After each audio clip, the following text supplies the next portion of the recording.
Hi, welcome to... I hope it's not too late for this, but I had this idea back in January and then life was chaotic and then COVID hit and then I just scrapped the idea altogether. But then I kind of wanted to bring it back. Essentially what I wanted to do was highlight some of the cool stuff I was into in each season. So for this video, it's going to be my favorite things for the summer. As of right now, it's mid-September.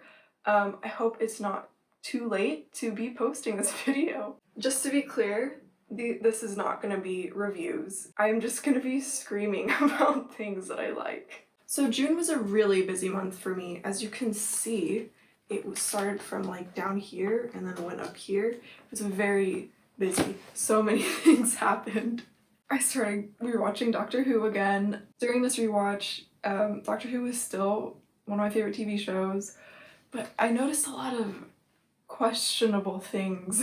Mainly, you know, that the 10th Doctor is kind of racist, and I didn't notice that before. I think the Doctor Who fanbase is quite aware of how women are treated in the series, particularly Black women. Well, Black people specifically, because that's where most of the racism lies in this TV series. I was aware of that, but then I didn't realize that the 10th Doctor has some racist moments. Oh yeah, so June is when Doom Patrol Season 2 started airing. So Doom Patrol is a superhero TV show, but instead of being focused on, you know, big heroics of superheroism, it's more about being an outcast and finding a found family and trauma and character development. So it is a superhero show, but it's very character driven. But it's character driven, but it's also plot driven. It's so equally balanced since all the characters are already established. Season 2 was kind of just like Doom Patrol weirdness and them like being happy together.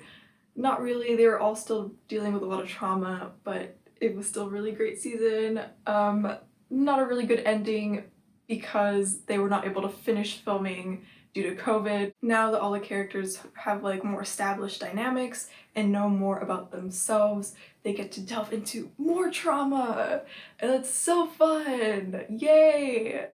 And then, you know, with the big plot reveals in season 1, it alters a lot of their dynamics and what they're doing with their lives, and seeing them explore that in season 2 is really cool. Dr. Time is so attractive. Dr. Time looks like this. It is such a shame because his actor looks like this. And it's like, can you please let him take off the mask? Like, take it off. Ooh, yes. Okay, this is the month that I started reading Jade War. And this book is fucking fantastic, and I love all the siblings. I know some people don't consider Andon as, you know, the youngest sibling because he's adopted. Adopted siblings are still siblings. Andon views Shay, Hilo, and Lan as older siblings, and vice versa. I love the dynamics, like the dynamics in this. It's so fun to read and analyze because it's just so fucking complex, especially because there's so much fucking angst and history behind their dynamics. Lan is my favorite, and the content that I got in this book, fucking ridiculous.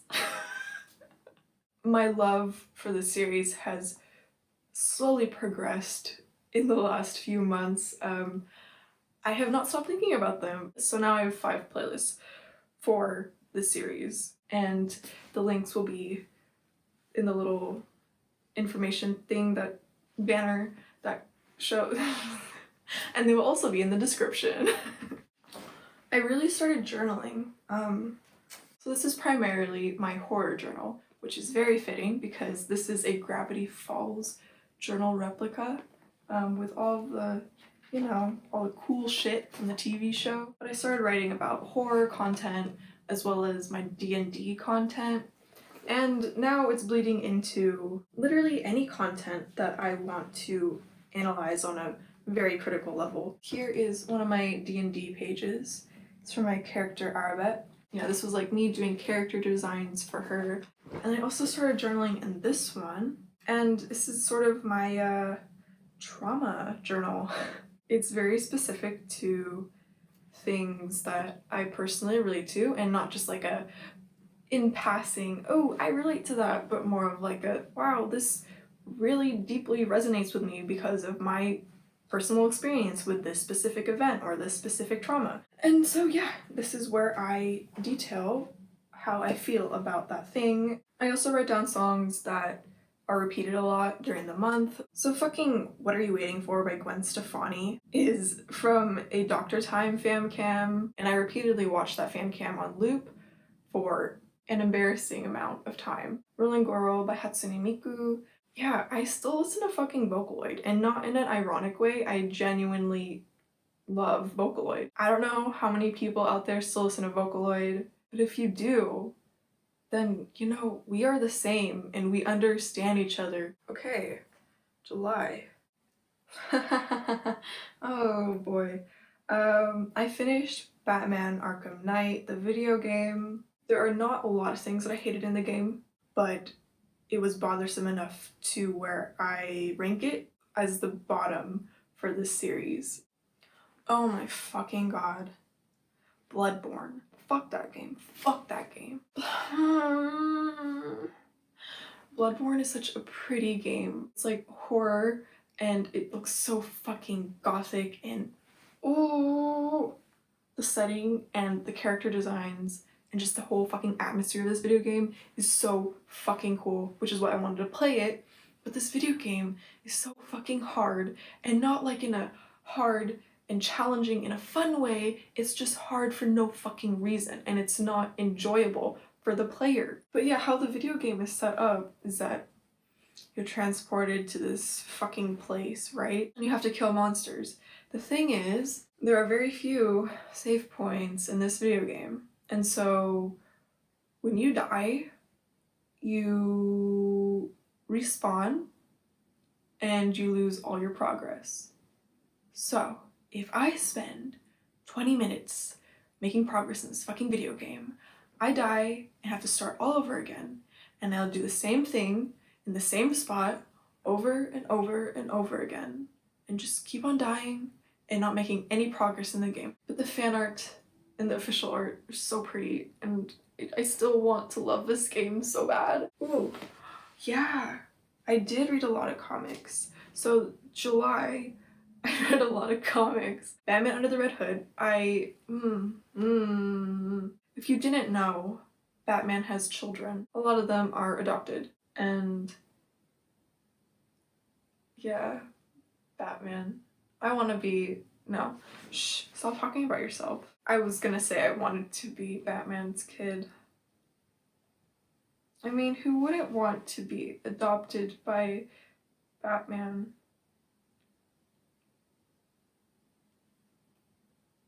And Superman.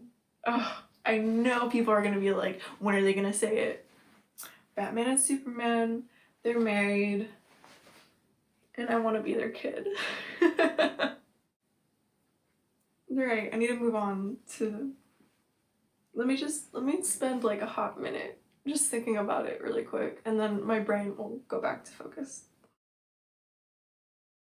Bruce Wayne has kids, and Batman Under the Red Hood is about his son Jason, who has recently died by the hands of Joker. And this is a story, oh, it just hurts. It hurts. It hurts my heart. This is a story of his son coming back to life and keeping his revival a secret from Bruce Wayne. And he saw that his father didn't try to avenge his death in the way that he wanted Bruce Wayne to.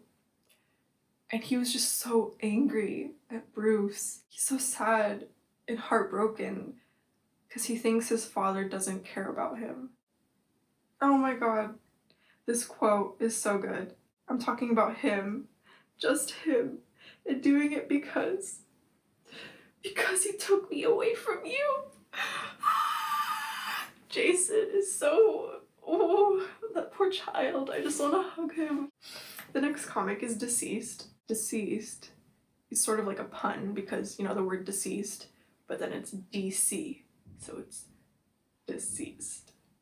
So there's 5 Deceased comics. There's the main Deceased comics, and then there is Deceased in Planet, Deceased Hope at World's End, Deceased the Unkillables, and Deceased A Good Day to Die. So I read Deceased back in February, and when I read it, I was kind of just like, eh. And then I just couldn't stop thinking about it. And so I revisited it, and I read the spin-offs, and I just was reading it, and I was like, yo, fuck, this is really fucking good. It's a fun comic, and it's fun. Like, fuck, it's a zombie story. Zombies. Oh my god. It's just, oh. And there's some really sad shit in this comic. Like, it broke my heart. With Superman.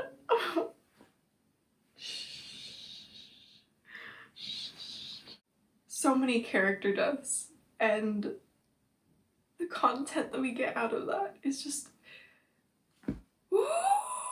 And then when they have to kill someone that they love,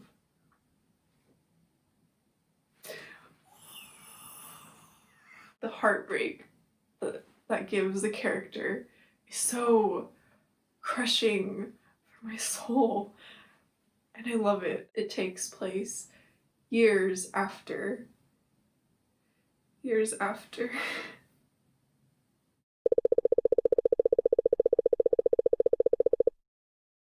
Ooh, July was a month for Westworld too. So if you didn't know, Christopher Nolan, you know, critically acclaimed director, he has brothers. And one of them is Jonathan Nolan, another one is a hitman who is in jail for murder. Anyways, Jonathan Nolan and Lisa Joy made Westworld. And honestly, I think the wrong Nolan brother got famous because Jonathan Nolan seems like a better fucking writer than Christopher Nolan. And Jonathan Nolan knows how to write women. Christopher Nolan does not know how to write women. Is he married? Maybe that's why. Oh, he is married.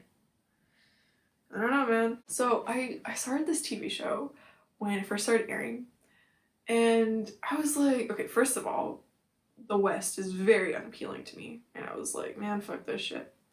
And also the first episode is so fucking slow paced, I was just like, bleh, and stopped watching it. And honestly, I'm okay with the fact that I didn't watch it back in, I believe, 2016 when it first started airing, because my brain would not be able to comprehend that shit. It's in a world where technology is so advanced that artificial intelligence, androids, robots, are very lifelike. And so basically Westworld is this amusement park where humans can go in and indulge in their disgusting desires. It was so heartbreaking because the idea of Westworld is so fucking cool.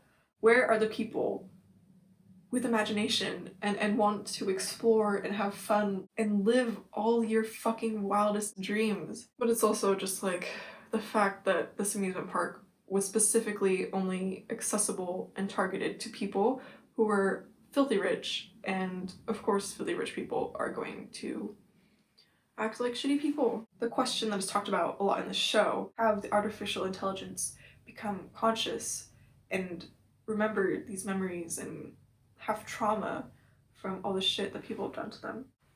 A lot of shit happens because of that. So it's shitty humans, androids, consciousness, what it means to be human, all that stuff. James Marsden's in this. He looks so good as a cowboy. Oh my god, so fucking good. This is also the month that I watched the We Bare Bears movie. The bears are a metaphor for being an immigrant in the United States. And the movie was the last content that Daniel Chong put out for the series. And I think it's a very perfect way to end We Bare Bears, because the movie is about immigration laws and racism. And I was crying because it was about found family, and I was crying because it was the end of We Bare Bears, and I was crying because it was about immigration and racism and being accepted, and I was like, bro, fuck, this is too much at once.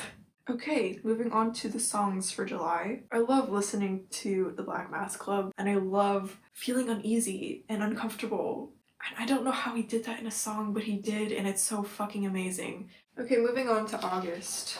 Yeah, so this is the month that I moved back to San Francisco. I'm really happy in the house that I'm currently living in. Yeah, and August is also when I went back to uni and started my job. I am a child and adolescence major, and most people think that that means I want to work with kids. Not really. I want to be a social worker and hopefully work with teenagers.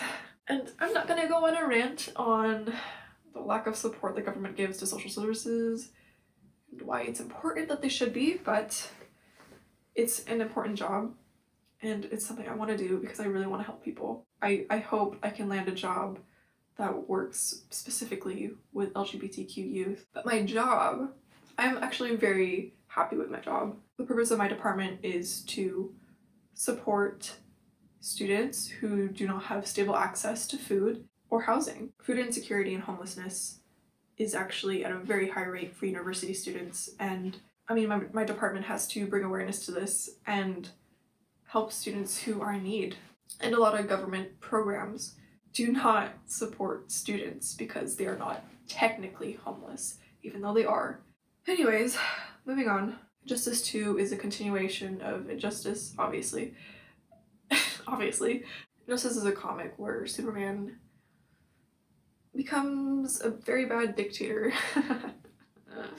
Basically what happens is Lois Lane, Superman's partner, is killed by the Joker, and in an emotional breakdown he murders the Joker. The loss of Lois Lane and his unborn child has broken him so much to the point where he thinks that he knows how to get rid of the world's problems, and that is by being a dictator and killing a bunch of people and enforcing a bunch of laws through fear. And so it is basically Batman versus Superman, and different heroes and villains on different sides with different opinions on the situation. And Injustice 2 is a continuation of Injustice. People are still being a dictator and killing people. Yeah.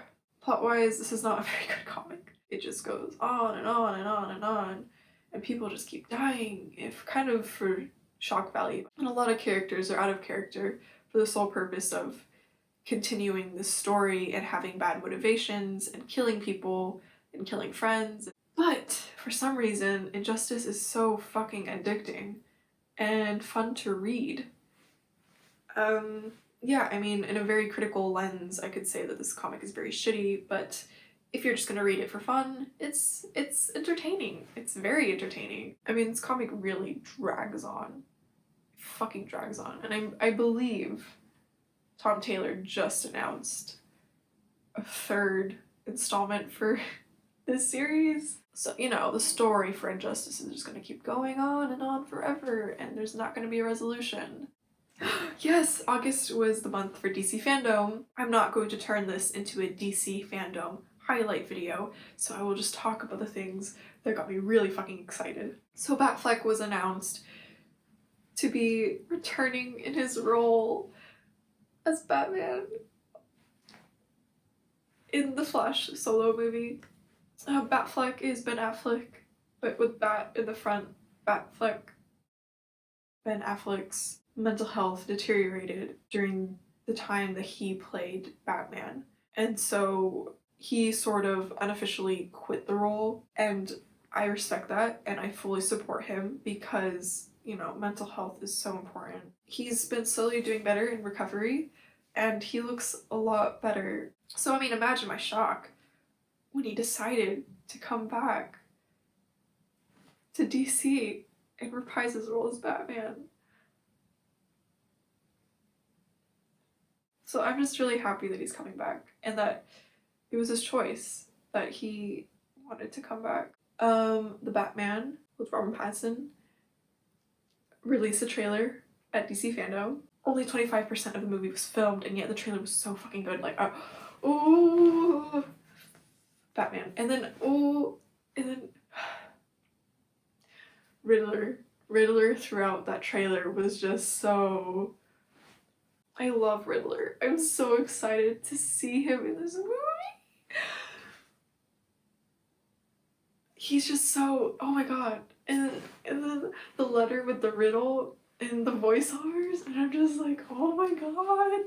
And of course, you know, Zack Snyder's Justice League trailer at DC Fandom.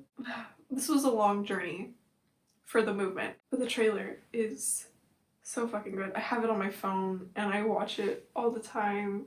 Zack Snyder's a fucking genius and I love his work, and I get to see Henry Cavill as Superman again, and I hope with the success of this movie that Warner Brothers will greenlight another Man of Steel movie and Justice League 3 for Zack Snyder, because I want him to finish his story. Oh my god, Superman in this movie, and then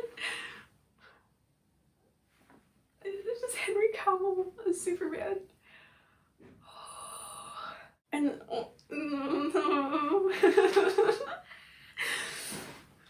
Batman and Superman, the Batman and Superman content that I will get in this movie is so, like I know how good it's gonna be. I'm so excited. Okay, the songs for August. Let's move on. So Paris released a new album called Use Me, and it's a really fucking good album. And the Doom soundtrack is so fucking good. I've never played Doom or watched a gameplay on YouTube, but I listen to Doom all the time now. And there's some like songs on the soundtrack where it's like this character talking in like this very like gravelly deep voice, and I'm just like, ooh, they sound like a monster and I love it.